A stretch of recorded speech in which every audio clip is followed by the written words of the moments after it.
السلام عليكم ورحمة الله وبركاته. طلابنا وحبايبنا طلاب الصف الأول الثانوي، مع بعض هنحل تقييم ال11 ولسه مع بعض في سلسلة حل التقييمات. وخلينا نتفق إن التقييمات مهمة جدا جدا للامتحانات، نراجع منها أسئلة، نشوف إحنا ذاكرنا صح ولا غلط، نحل ونراجع من خلالها.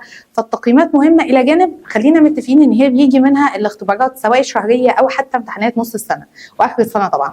تعالى كده لما نشوف التقييم ال11 جاي لنا إيه يا بطل. قال لك أول حاجة اكمل الرسم التخطيطي التالي لتوضيح تطور الموقف الفلسفي عبر العصور.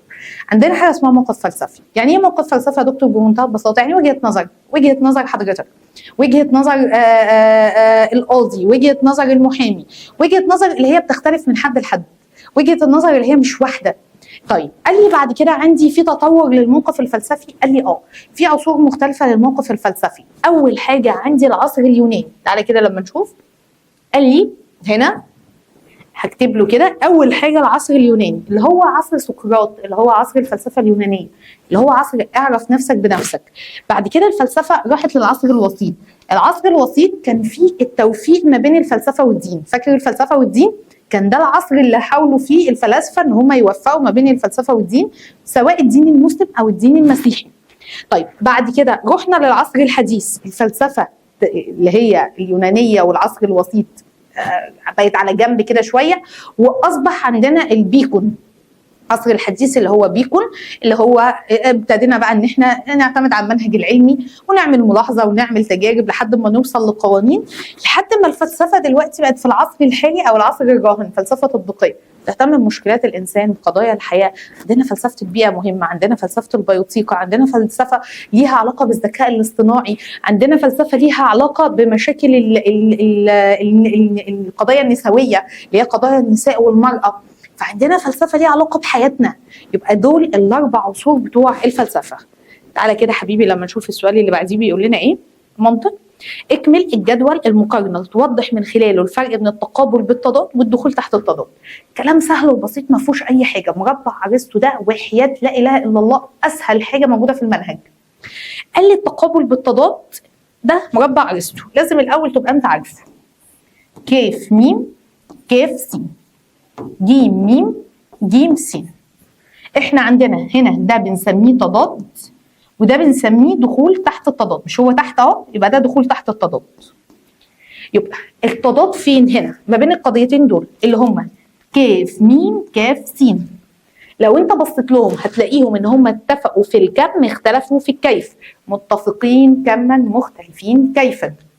طب ايه هما؟ قال لي احنا فوق، ففوق دايما الصدق هو اللي فوق. الحكم بتاعهم لا يصدقان معا وقد يكذبان معا. تاني كده، لا يصدقان معا وقد يكذبان معا. يعني يا دكتور يعني لو واحده فيهم صادقه حبيبي الثانيه كاذبه، لا يصدقان.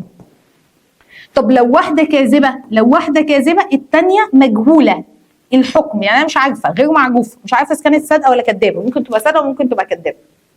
يبقى ده التقابل بالتضاد. طيب التقابل بالدخول تحت التضاد تحتيه ما بين جيم ميم وجيم سين. متفقين كما مختلفين كيف ولكنهم جزئيتين. طب احنا فوق ابتدينا بالصدق، قال لي تحت هنبدا بالكذب. لا يكذبان معا وقد يصدقان معا. تاني، لا يكذبان معا وقد يصدقان معا. انا هنا بدات بالصدق صح؟ يبقى هنا هبدا بالايه؟ برافو عليك، هبدا بالكذب. يبقى لو واحده كاذبه الثانيه صادقه. طب لو واحده صادقه قال لي هتبقى الثانيه مجهوله الحكم او غير معروفه، يعني انا مش عارفه هي صادقه ولا كذابه. يبقى هنا لا يصدقان معا ولا يكذبان وقد يكذبان معا. هنا لا يكذبان معا وقد يصدقان معا.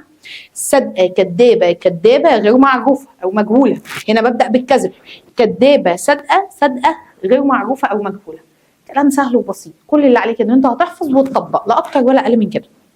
طب تعالى السؤال اللي بعديه. احنا هنا اكملنا الرسم خلاص اهو.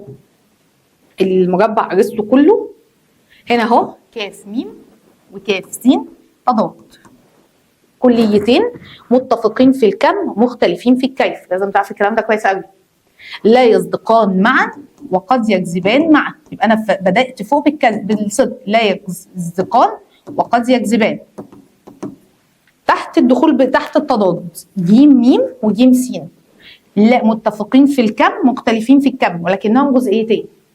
انا ابتديت هنا بالصدق تحت بالكذب، لا يكذبان وقد يصدقان. كلام سهل وبسيط ما فيهوش اي حاجه خالص.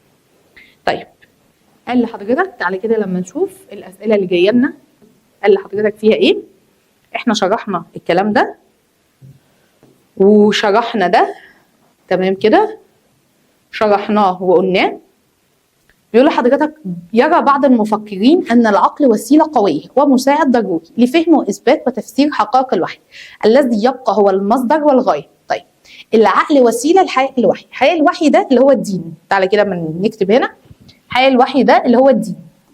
الدين العقل المقصود بها الفلسفه. يبقى انا بعمل توفيق ما بين الفلسفه والدين. خليني كده وانا مغمضه اي سؤال يجي لك في الجزئيه دي توفيق ما بين الفلسفه والدين وانت مغمض ده اصل وسيط على طول. وانا مغمضه اجابه قاطعه. يرى جون لوك ان مصدر كل معرفه هو التجربه. ما دام اتكلم على تجارب وملاحظات ومنهج علمي يبقى ده العصر الحديث. طب هو عايز ايه؟ قال لك اي عصر بيعبر عن العصور معقبا عليه. اكتب له كده العصر الحديث. طب هو بيقول لحضرتك ايه؟ معقبا عليه. يعني ايه معقبا عليه؟ تشرحه.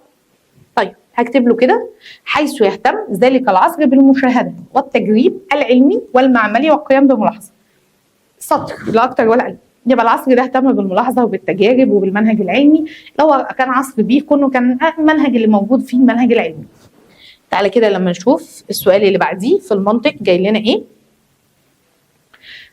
جميع الطلاب شعراء، يعني دي صادقه، يعني ان كافه الطلاب ليسوا شعراء تكون ايه؟ اتعلم تحل صح. عشان احل صح انا هعمل مربع على الاسطوره. هعمل هنا كاف ميم كاف س ج م ج س. جميع الطلاب شعراء، جميع الطلاب شعراء دي كاف ميم هنا اهي. قال لي مالها؟ قال لي صادقه.